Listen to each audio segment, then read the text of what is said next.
Բարոյցից հարգելի հայրենակիցներ, ուղիղ եթերում Նոյան Տապանն է, տաղավարում հյուրընկալել է միջազգայնագետ քաղաքական վերլուծաբան Դավիթ Կարապետյանին։ Նոյան Տապանի հետևորդներին հիշեցնեմ, որ Նոյան Տապանի ուղիղ եթերները կարող եք հետևել Նոյան Տապանի Patreon-ում, Facebook-յան եւ YouTube-յան էջերում։ Բարոյցից, պարոն Կարապետյան, շնորհակալ եմ Նոյան Տապանի հրավերն ընդունելու համար։ Շնորհակալ հրավերի համար։ Մեր վերջին հանդիպումը եղել է 1.5 ամիս առաջ, այդ ժամանակ նոր խոսում էինք ընտրություններից, որտեղ կարող եք դուք լինել, որտեղ կարող եք չլինել, հիմա հասկանանք, այս ընտրական ցուցակներում կաք թե չկաք, ընտրություններին մասնակցում եք, չեք մասնակցում, եթե մասնակցում եք, ինչու եք մասնակցում, եթե չեք մասնակցում, ինչու եք հրաժարվել այդ մտքից։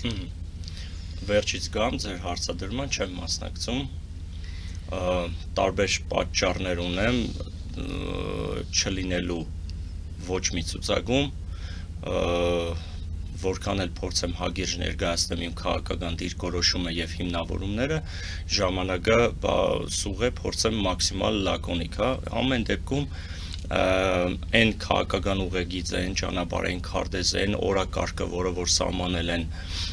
քաղաքական ուժերը, ամենայն հարգանքով յուրաքանչյուրի հանդեպ, բայց մարդ, որը որ ուշով հետևում է բոլոր զարգացումներին, իրենց ծրագրերին, քաղաքական ուղեկցին, կերպարներին, լիդերներին, անձնակազմին եւ այլն, անկեղծ ասած, առանց ավելորդ մեծամտությամբ կամ գոռոզության եմ ասում, ես իմ տեղը չեմ գտնում այդ թիմերի մեջ, գաղափարական տեսանկյունից, մարդկային տեսանկյունից, անկախ նրանից, որ շատերը իմ ընկերներն են, գոլեգաներ են եւ այլն, բայց որպես այդպիսին հարցերի հարցը այն է, որ ինչպես են տեսնում իշխանափոխությունը, ինչպիսի քաղաքական ուղեգիծ են պատկերացնում հետագայում, ես սպառիչ պատասխաններ չեմ լսել որևէ մեկից, հետևաբար մտահոգությունների մի զամբյուղ է ձևավորվել, որտեղ որ ես հասկացա, որ այս պահին նպատակարար չի իմ որևէ քաղաքական ուժին սատարելը կամ առհասարակ մասնագիծ լինելը, առավել եւս կուսակցային տեսքով, որովհետև ուզենք թե չուզենք իհարկե դա կուսակցային կարգավիճակով են ընտրությունները գնում, դա օրենքի պահանջ է, համենայն դեպս ես նախընտրեցի իմ միջազգայնագետի քաղաքական վերլուծաբանի դիրքերին մնալը, հետևել զարգացումներին, գիտեք իմ ձեռագիրը, իմ ոճը, միայն օբյեկտիվ, անաչառ ու անկողմնակալ գնահատականներ տալ իրավիճակից, կաշկանդված չեմ եղել ոչ մի առումով, Առաջարկներ ստացել եք։ միանշանակ, շատ գրավիչ առաջարկներ եմ ստացել, առաջի հայացքից տպավորություն ստեղծող, որ որպես մասնագետ իմ անձի կարիքը կա, բայց հասկացել եմ, որ շատ դեպքերում կներեք այդ բառի համար օգտագործման համար է ավելի շատ նախատեսվում, այլ ոչ թե քո թեկնածությունը, քո մարդ-տեսակը, քո որակները մարդկային եւ մասնագիտական։ Հետևաբար հասկացել եմ, որ որքան էլ այո ժամանակներ կարելի էր, հնարավոր էր շատ-շատեր իմ հետևորդներից միանշանակ հորդորում էին, խորհուրդ էին տալիս անմնացորդ չմնան, բայց այդուհանդերձ էլի եմ ասում, բազմաթիվ պատճառներ ունեմ, որպեսզի չմասնակցեմ այս գործընթացներին։ Ընտրություններին չեք մասնակցելու որպես մասնակից, բայց որպես քաղաքացի մասնակցելու եք ընտրություններին։ Գոնե Դա այստեղ ունեք բոլորիս ձեր պարտքն է, կողմնորոշումը։ Տիգին Մարի, բոլորիս պարտքն է առհասարակ մասնակցել է, ես ինքս յուրաքանչյուր հայի խորհուրդ եմ տալիս եւ հորդորում եմ գնալ եւ մասնակցել, իրենց քաղաքական ձայնը այդ կերպ, մանդա ուրեմն քվեի տեսքով տալ, բայց հասկանում եմ, թե ինչ բարդ անգամ երկընտրանքի առաջ չենք, որովհետև եկեք անկեղծ ու շիտակ խոսենք, շատ դժվար է հիմա ճիշտ ընտրություն անել, մի ընտրություն, որի համար չես փոշմանելու, որովհետև քաղաքական կոնյուկտուրան այնպիսին է, որ ուզում ես հասկանաս, թե 19 թիմ է ձևավորվել, 19 քաղաքական հայտ ներկայացրած, ովքեր են այն մաքրամաքուրները, ովքեր են այն արժանիները, որոնց որ իրոք կարելի է քո այդ մեկ քվեն նվիրել իրեն եւ չփոշմանել առաջնահերթ եւ երկրորդը դա չմսխվի, չփոշիանա, որովհետեւ այդ կաբակցվածությունը, մեկը մեկի էլ սատելիտ լինելը, մեկը մեկի պատվեր կատարող լինելը, ներքին հետ կուլիսային իրենց պայմանավորվածությունները փոքրի շատ է տեղյակ եմ այդ ամեն ինչից, հասկանում ես, որ այս ամենը ընդհանրապես նախ փոխկապակցված են ամեն ինչը եւ շատ սիմետրիկ ու սինխրոն իրար հետ լավ էլ աշխատում են եւ հասկանում ես, որ ինչ որ անգամ մեկին ձեն տալով տալիս ես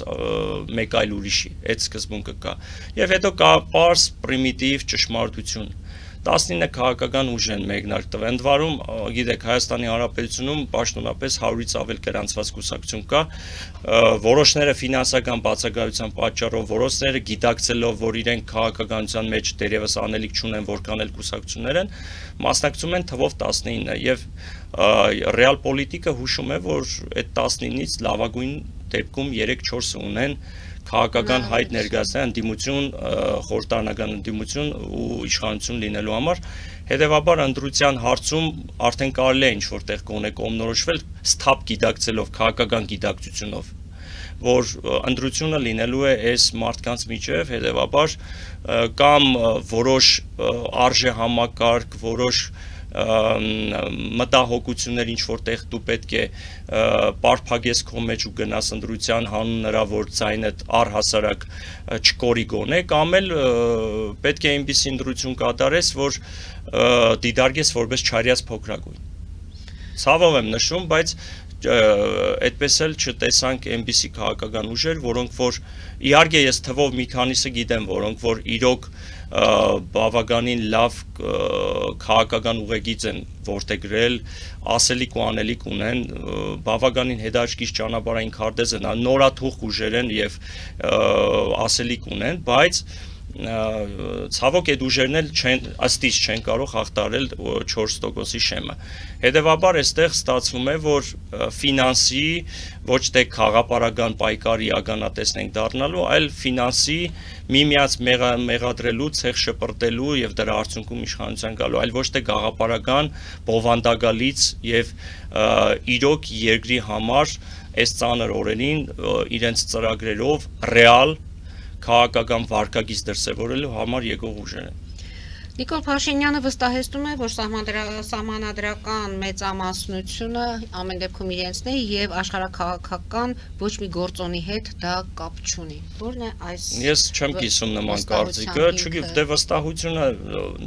վստահություն միանշանակ պետք է ունենա, որտեղ իշխանությունն է եւ սովորաբար մեր երկրի նման երկրներում, այդ թվում մեր երկրում իշխանությունները իրենց ռեսուրսներով հանես, վարչական ռեսուրս եւ այլ ռեսուրսներով, այդ մտահոգությունը կարող են փարատված համարել, առավել եւս որ լայն աջակցություն ունեն հատկապես արտաքին քաղաքական խաղացողների, հեգեմոն գերտերությունների մի շարք երկրների ղեկավարների կողմից,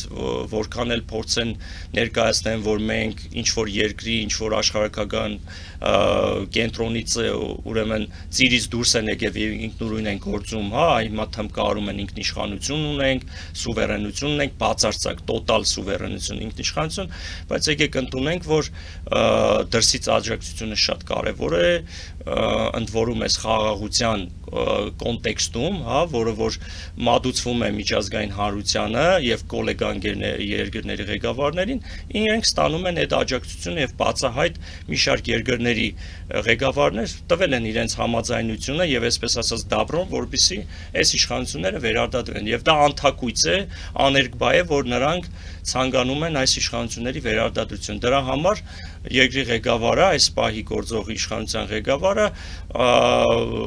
իրեն բնորոշ վարկագիծը չի դրսևորում, էմոցիոնալ է, սպեկուլյատիվ վարկագիծը, այլ իրոք հանգիստ է եւ պարաշ չի անում, որովհետեւ հանգիստ է, որ ունի լայն աջակցություն իր վերարտադրման հարցում։ Նկատի ունեք իր համար ամեն ինչ արդեն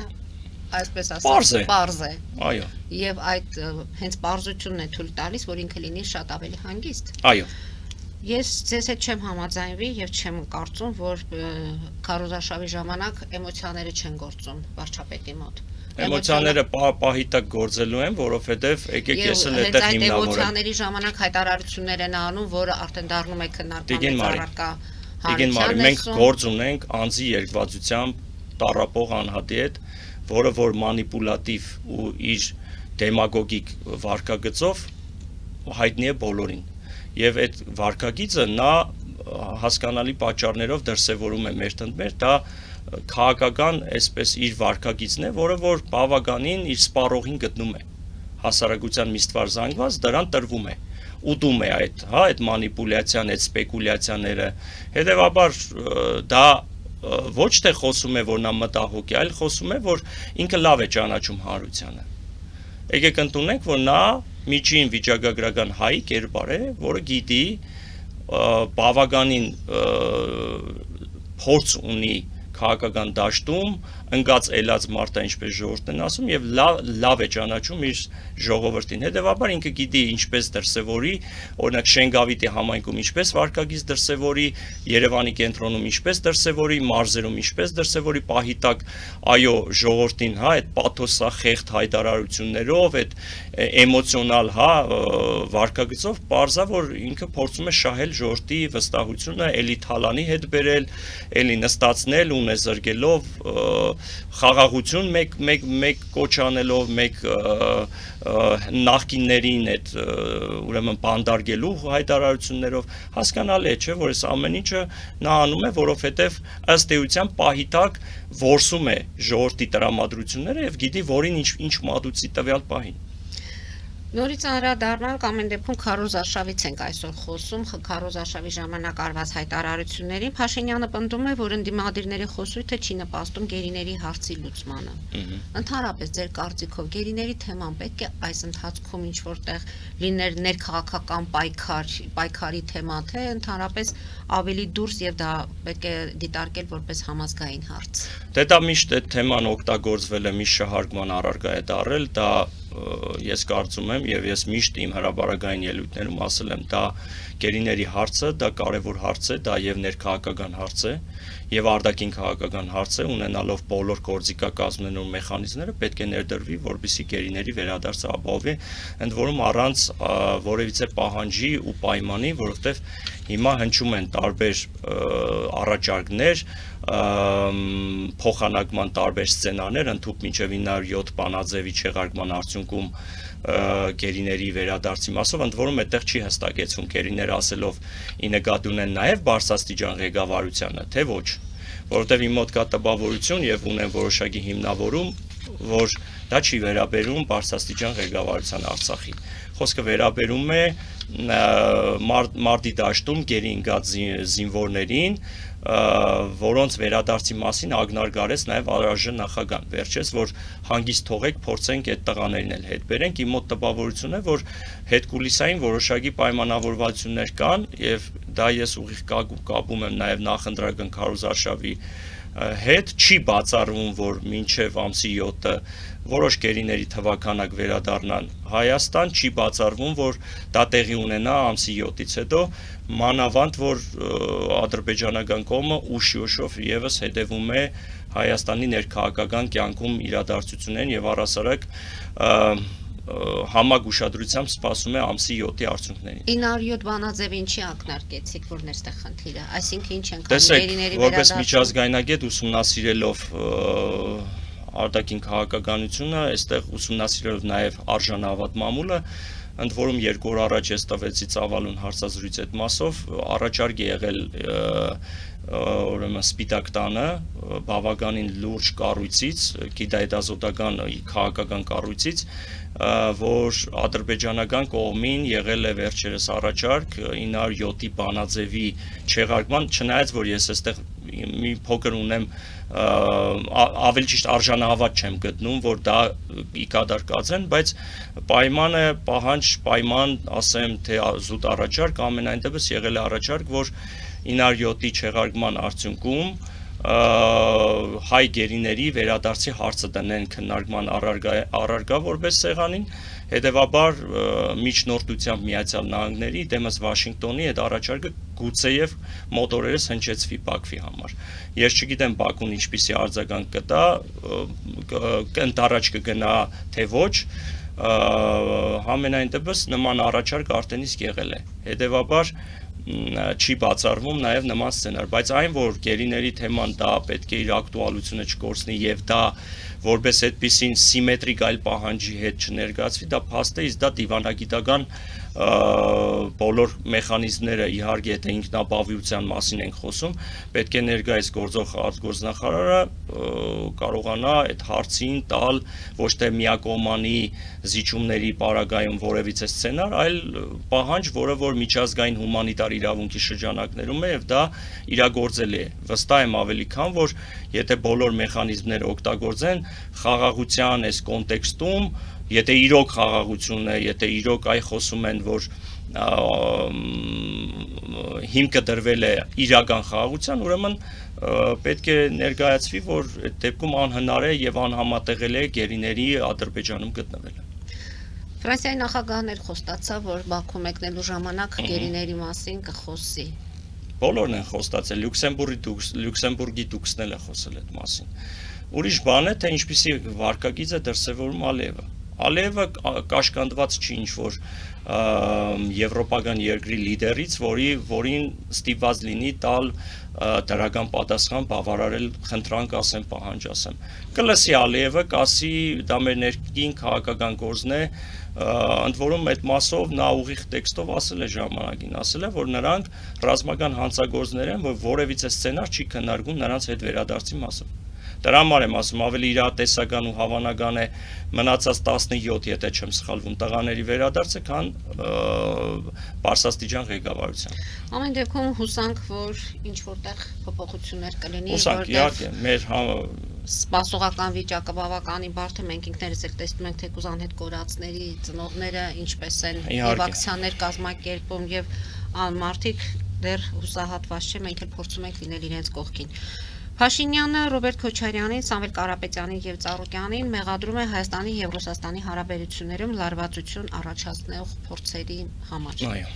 Բայց բացառում է էսկալացիան եւ գտնում է, որ մենք փոքր պետություն ենք, որպեսզի այդ խոշոր պետության հետ ինչ որ հարաբերությունները սրենք եւ համարում է, որ դրանք սադրանքներ են եւ դա նրանց չի հաջողվելու։ Արդյոք ներքաղաքական այս պայքարը արտաքին քաղաքական դաշտ տեղափոխելու մեջ ռիսկեր չկան։ Ձեր ասածի մեջ ցանկացած այլ ռիսկ էլ կարող է մեզ թվարկել բացի ներքաղաքական ու արտաքին, բայց որպեսզի այդ օղագից դուրս չգանք ու կոնկրետ ձեր հարցին պատասխանեմ։ Նախ տեսնում ենք անմագարտակ քաղաքական նախընտրական պայքար, այդ մեկ։ Երկրորդը տեսնում ենք համարժեք, անհամարժեք բումերանգային մեղադրանքներ, շատ դեպքերում նաև անհետևանք ու հասկանում ես, որ դրանք ուղղակի քաղաքական հայտարարություններ են առանց իրավական հիմքերի կամ առանց իրավական process-ի, որ կարող են, որտեղ շատ լուրջ բաներում են իրար մեղադրում, բայց այլը տեղից չի շարժվում ու պարզապես տեսնում ենք այդ էմոցիոնալ մեղադրանքները շատ դեպքերում իշխանություններից եւ մասնավորապես Նիկոլ Փաշինյանից դա իր ձեռագիրն է, ել եմ ասում, շատ դեպքում հոխորդալ, շատ հաթաթատալ, բայց գործնագանում տեսնում ենք, հա, ընդ որում նույնը կապված Ծառուկյանի որդու հետ, այսինքն տպավորությունն է, թե լավ, եթե նա փախած է երկրից եւ վերադարձի համար պետք է ամեն ինչ արվեր, բայց այսքան տարիներ ինչի չէր արվել, ինչու հիմա նոր Բելարուս է ուղարկվել հadoop ուրեմն խնդրագրով, հա, ուրեմն մարդիկ, որոնք պետք է հետ բերեն այդ տղաներին, չգիտեմ, ու նման մեղադրանքներ հազարում են։ Նույն տրամաբանության, ընդ որում Գագիկ Ծառուկյանն ասում էր, եթե Փաշինյանը կարողանում է իմ տղային բերել, ոչ թե թող այդ հարցով զբաղվի, այլ գերիների այլ գերիների, հա, նա էլ հագադարձում է, հա, հագադարձում է, հասնում, ու հիմա թե սիմետրիկ է այդ հագադարձումը, թե չէ, դա ժողովուրդը թող որոշի։ Փաստը այն է, որ այսպես կենցաղային հողի վրա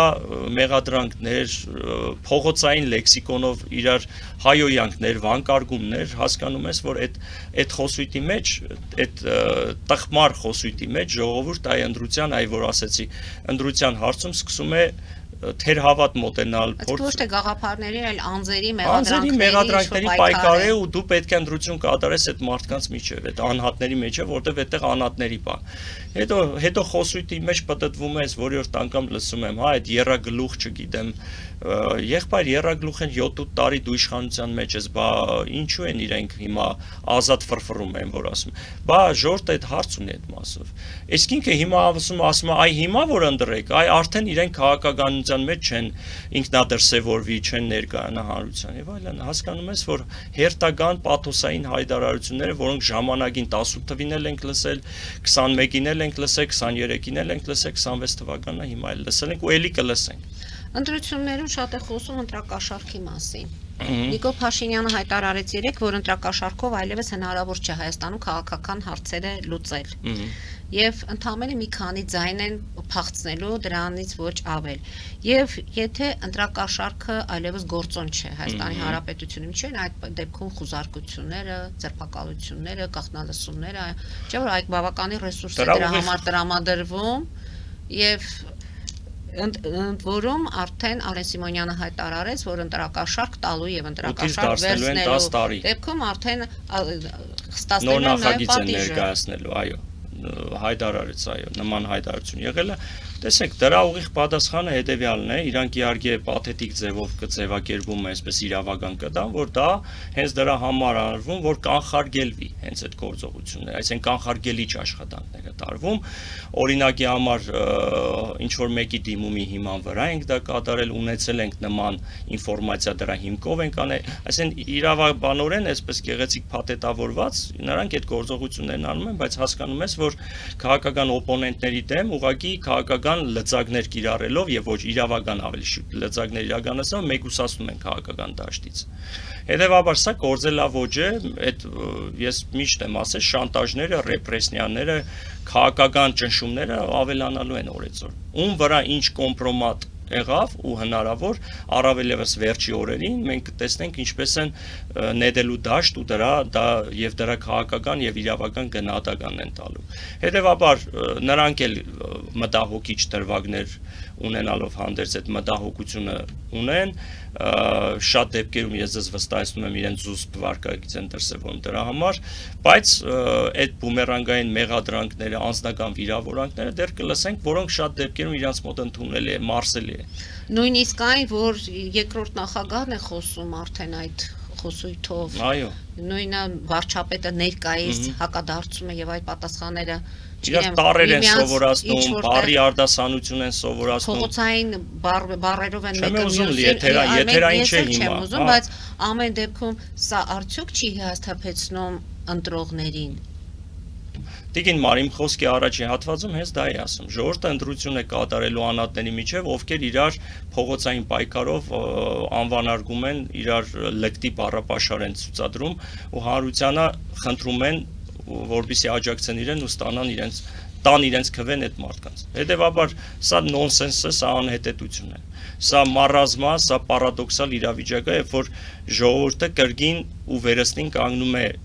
ջարդված դաշտակի առաջ, որտեղ նույն ընտրություններում այսինքն ոչ թե ծրագրային բանավեճ, այլ անձնական թշնամանք, ընդ որում այդ անձնական դաշտի վրա դու պետք է ընտրես ում ես ընտրելու, այսինքն ստացվում է, որ դու էլի անհատ պետք է ընտրես, ոչ թե գաղափար, ծրագիր, ճանապարհային քարտեզ։ Եվ պարոն Կարապետյան, փաստորեն ավելի շատ ուշադրության կենտրոնում է երեք խոշորագույն ուժերը եւ Նիկոլ Փաշինյանը։ Մնացած փոքր, այսինքն նորաթուխ կուսակցությունները, ուժերը կարծես թե մնում են ստվերում։ Այո։ Եվ օրինակ Հայաստանի Շնորհապետական կուսակցության նախագահ Գուրգեն Սիմոնյանը հայտարարում է, որ առաջին տեղում ներկայիս իշխանությունն են, հետո իրենք, իսկ ուժեղ Հայաստանը օրինակ 4-րդ տեղում է։ Ուզում եք արձագանքեմ այդ մասը։ Արձագանքի իհարկե, փոքր բանը ուշադրության կենտրոնում, բայց հետեւյալը, հա, ես չգիտեմ, ով քաղաքականության հնարավորությունները արդեն հաշվարկում են։ Ով քաղաքականության մեջ ինչ պատկերացումներ ունի եւ ինչ պատկերացումներով է առասարակ շարժվում, կա ռեալ պոլիտիկում հետեւյալը, եթե դու շարժվում ես այն տրամաբանությամբ, որ փողոց ես դուրս գալիս եւ շատ մարդիկ քեզ մարդկային սիմպաթիա են դրսևորում, հարգանք են դրսևորում եւ այլն, եւ դու շարժվում ես Facebook-յան լայքերով եւ չգիտեմ կոմենտներով ու դու մտածում ես, որ դու իրոք կարող այն պոտենցիալ ուժ ունես ու այն կապիտալը, որ դա վերածվելու է քվեի, ուրեմն կամ դու զբաղվում ես ինքնախապեյությամբ կամ քաղաքականապես ոտաբոբիկ ես, որտեվ վստահեցնում եմ քաղաքականության մեջ այդպես չի, մանավանդ երբ որ փաստի առաջ կանգնես, հետագայում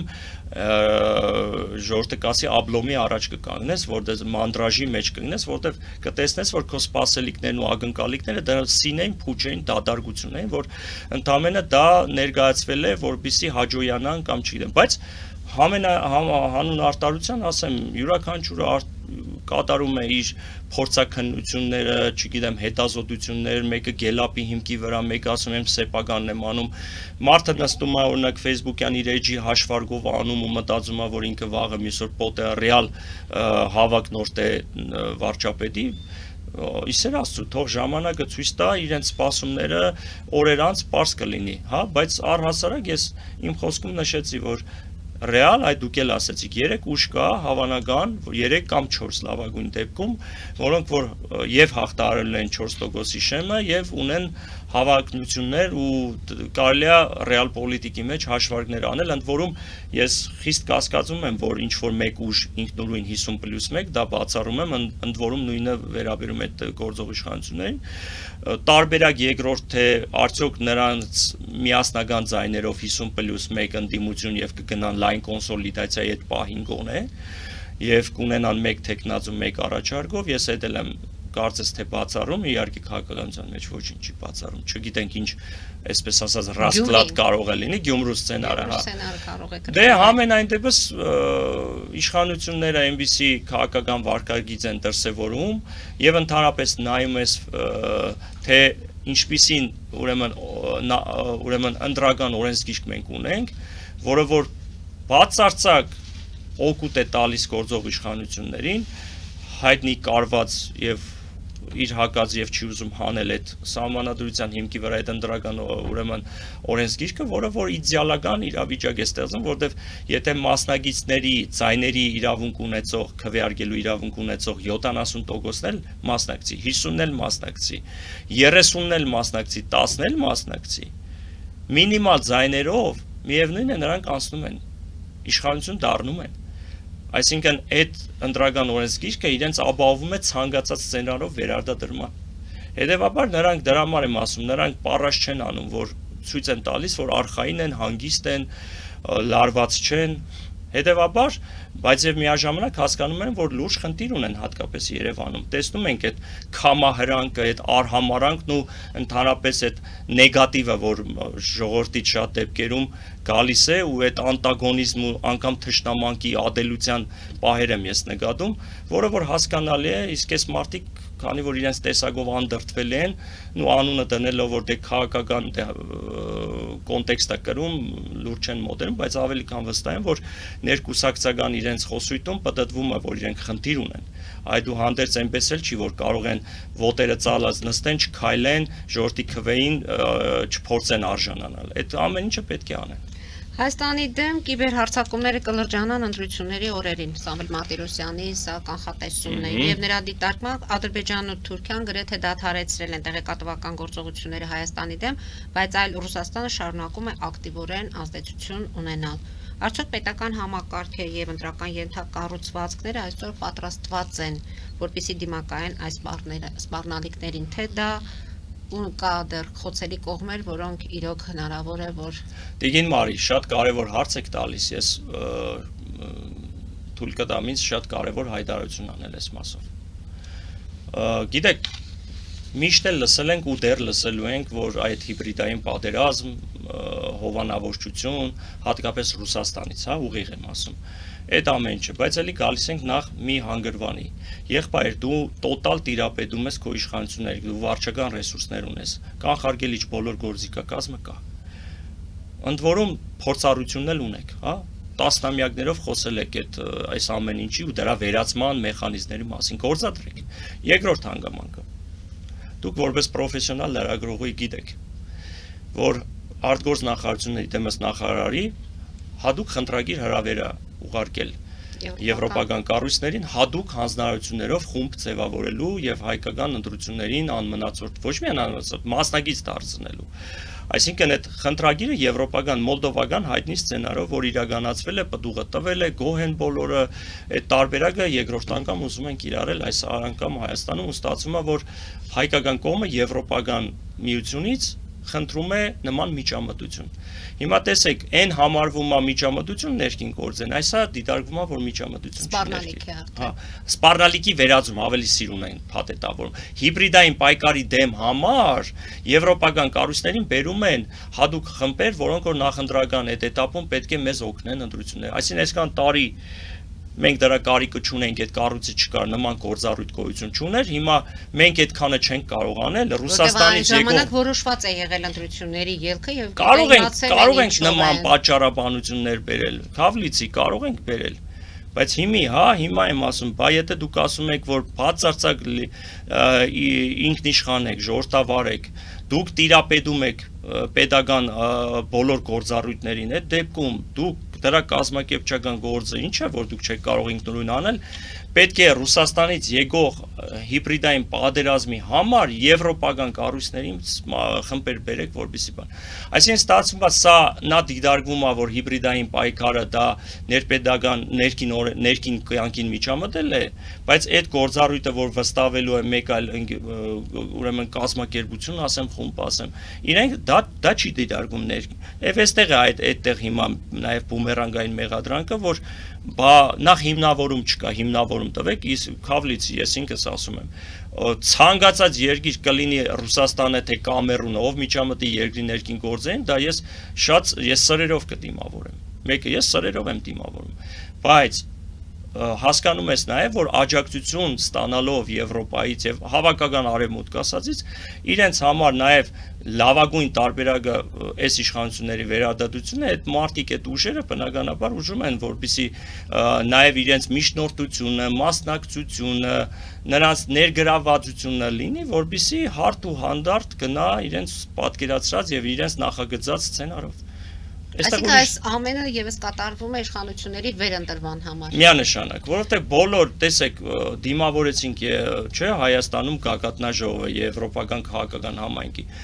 աներկբա բոլոր քաղաքական ղեկավարները, լիդերները ասում են, որ մենք ուզում ենք աշխատել այս իշխանությունների հետ։ Մեր նպատակը եւ ցանկությունը այս իշխանությունների վերադարձ։ Այդ մասին Վենսն էլ է ասել, այդ մասին Ալիևն էլ է ասել, այդ մասին Ֆիդանն էլ է ասել, այսինքն եւ հարևանները եւ մեծ հաշվով ես դες անկեղծ ասեմ Ռուսաստանի Դաշնությունն էլ դեմ չի, որ կանել այսպես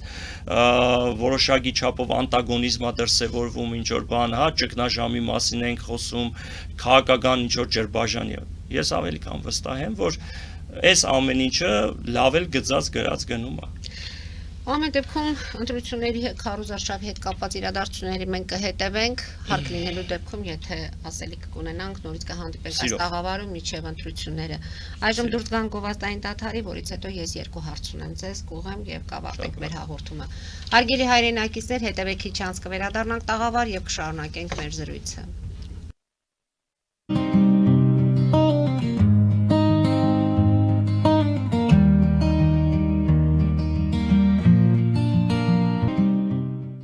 Ֆելիչե ժամանակակից ատամնաբուժական կլինիկա։ Այստեղ հարմարավետությունն ու խնամքն առաջնային են։ Այստեղ կիրառվում են ատամնաբուժական ամենաժամանակակից տեխնոլոգիաներ, ճշգրիտ ախտորոշում, արդյունավետ բուժում, նուրբ փորձառություն եւ անհատական մոտեցում։ Սկսած սովորական մանրուքներից մինչև առաջադեմ ընթացակարգեր, այստեղ դուք գտնվում եք բարձր որակավորում ունեցող եւ փորձառու ատամնաբուժական մասնագետների ձեռքերում։ Մեր բարեկամական եւ հյուրընկալ անձնակազմն այստեղ է յուրաքանչյուր այցը հաճելի դարձնելու համար։ Ֆելիչե, ձեր առողջ եւ ամենաերջանիկ շպիտը սկսվում է այստեղից։ Եկեք եւ բացահայտեք նորարարության փորձագիտության եւ կարեկցանքի կատարյալ համադրությունը։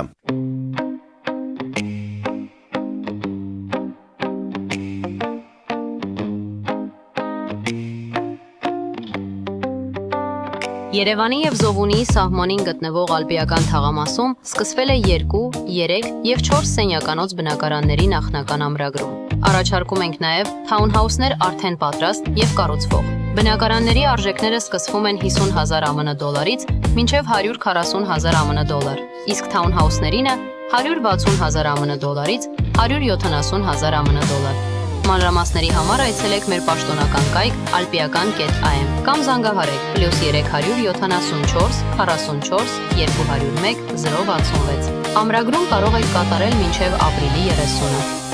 Ալպիական թաղամաս, ձեր նոր տունը հայրենիքում։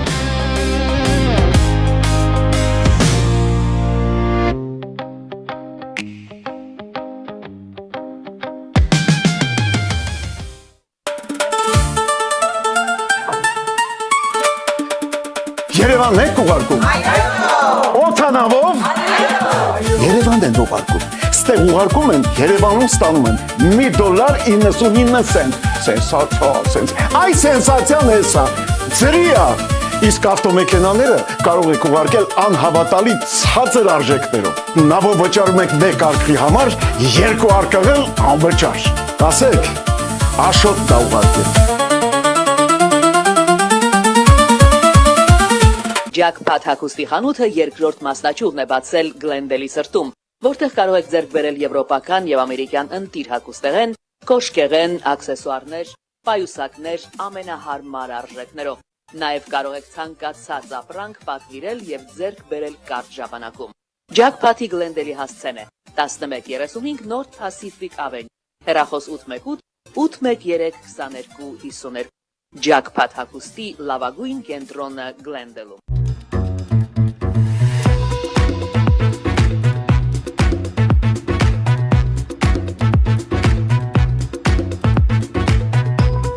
Արարատ ռեստորան, ընտանեկան եւ ընկերական ժամանցի լավագույն հասցե, սիրված արտիստներ, հյուրընկալ մթնոլորտ, հարուստ ճաշացան, անմահական խորտիկներ։ Արարատ ռեստորան, հասցեն անփոփոխ, սիրով սպասում ենք ձեզ։ Լավագույն պաղպաղակ, բնական, համեղ եւ մատչելի գներով պաղպաղակը կարող եք ձեռք բերել բոլոր հայկական խանութներում։ Պահանջեք հայկական պաղպաղակ, Թամարա պաղպաղակ։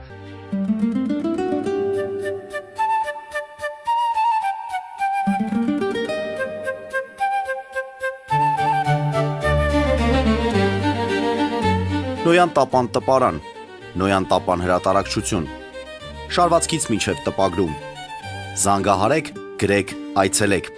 միասին պատրաստենք ձեր գիրքը, ամսագիրը կամ թերթը, որտեղ նշվելու է, տպագրված է Նոյան տապանում։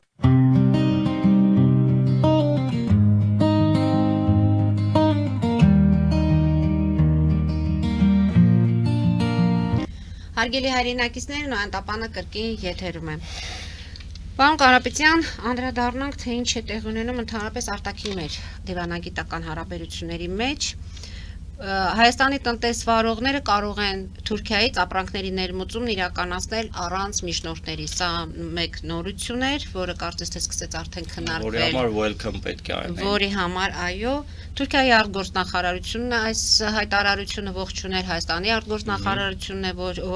ողջունել, հայ-թուրքական կարգավորման հարցերով Թուրքիայի հատուկ բանագնացը հայտարարեց, որ տարածաշրջանում խաղաղության եւ կայունության հաստատման կարևոր քայլ է։ ԵՄՆ ջերմորեն ողջունում Հայաստանի եւ Թուրքիայի միջև ուղիղ առևտրի մեկնարկը։ Միացյալ Նահանգները մի խոսքով բոլորը ողջունում են։ Հիմա մենք հասկանանք, այս բացման, այս ներմուծման հետ կարծես թե երկար տարիներ աշխատել են, ուզել են, ցանկություն են եղել, բայց միշտ ունեցել ենք մի փոքրիկ բաց եւ մտավախություն։ Սահմանի բացման հետ կապված է նաեւ թուրքական եւ միշտ իմացել ենք, որ Թուրքիայից ներմուծող գյուղմթերքը խփելու է հայ գյուղացու գրպանին։ Հիմա մեր ողջավորվածությունը այստեղ որտեղ է եւ արդյոք ունենալու ենք հնարավորություն մրցակցել թուրքական այդքան էժան գյուղ արտադրանքի հետ։ Հələ գյուղ արտադրանքի մասին։ Սկսենք նրանից, որ խոսքը գնում է 80 միլիոն բնակչություն ունեցող տնտեսության մասին, երկիր տնտեսության մասին։ Հասկանում ենք, չէ՞, որ կարող է մեկից մեկ կլանել այս տնտեսությունը։